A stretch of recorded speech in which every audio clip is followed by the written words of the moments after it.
హెబ్రీయులకు రాసిన పత్రిక 9:27 మనుషులు చనిపోవాలి, ఆ తరువాత తీర్పు జరుగును. అమ్మ వింటున్నారా? ఈ లోకంలో మనం తీర్పులు తీర్చేస్తూ ఉంటాం, చేతులెత్తి మరీ తీర్పు చేస్తూ ఉంటాం. పలానా వాళ్ళు ఎట్లా, పలానా ఎట్లా అని. ఎవరిచ్చారు అధికారం మనకి? మనం ఎట్లా ఉన్నామని మనం ఆలోచిస్తున్నాం ఎప్పుడైనా?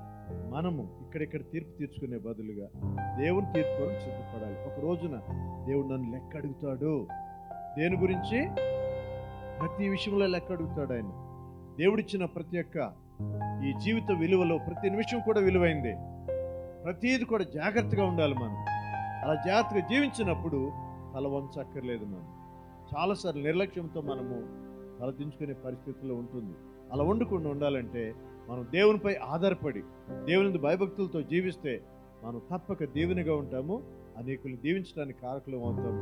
అలా ఉండాలని ప్రభు నిన్ను మనల్ని ఆయన ఎంతో ఇష్టపడుతున్నాడు. హల్లెలూయా.